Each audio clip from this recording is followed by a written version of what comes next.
Hello, friends. This is Akshay Kadam, faculty at KG India. You are listening to me on the platform of KG Podcast. And on this platform today, we will discuss the topic of social media neutrality, or specifically social media and political neutrality. So, guys, we know that social media has proved its potential to be a very powerful, egalitarian, and democratic tool. It has power to, express the voices of oppressed and minority communities. It gives the space for every activist or anyone who wants to make changes. Even its power as a political tool we came across during Arab Springs. Okay, so not long ago, social media held out the promise of more enlightened politics as a source of accurate information, and also something that could lead to effortless communication to drive out corruption, bigotry, lies, and so on. But nowadays, far from bringing enlightenment, social media has been spreading the poison. Okay, and recently the incident in India involving one of the social media platform and their public policy director showed us that social media is now no more a politically neutral or content neutral. Okay, the incident clearly shows that large number of amount of content or information that goes through on these social media platforms is actually screened through political biases. Okay, there is a content bias.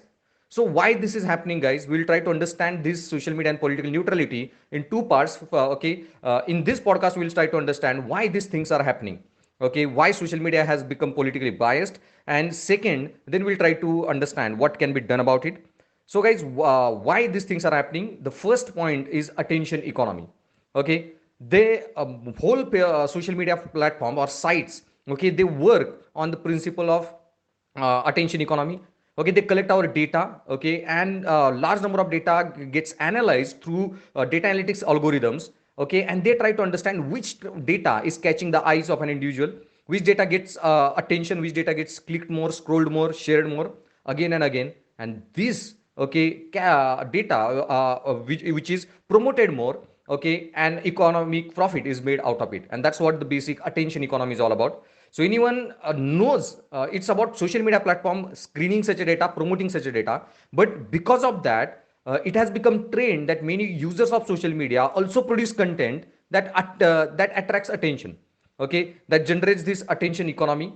And so once such a more and more data get generated, these social media platform algorithms, okay, allow that data to get shared without considering is whether it contains hate speeches, whether it contains bullying or any such a political biases, or socially whether it is responsible or not.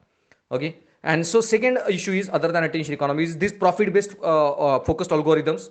Okay, these profit focused algorithm provide preferential access to some online content providers or another as per their interest, and not as per what consumers want, or whether how socially appropriate, inappropriate it is there. The incident in India where Facebook's policy director, when she was shown that some politicians in India are promoting a lot of hate speeches on their user handles, but just because they had a lot of followers and that data was getting clicked by large number of their followers, okay, she refused to remove those hate speeches.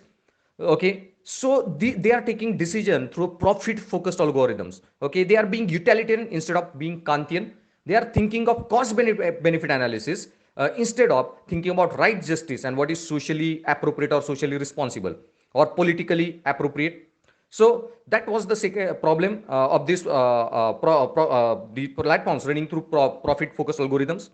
Secondly, third problem is there are opaque content guidelines.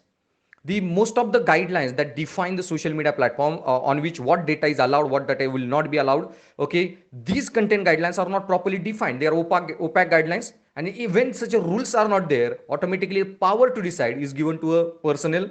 And then if power comes at the discretion of a personnel to decide what data is appropriate or inappropriate, which is hate speech, which is not hate speech, which is politically neutral, politically biased, and so on. In such a case, if power is lies in the discretion of a personnel, then that person's own biases, socio-cultural, religious, political biases, will reflect in the screening process.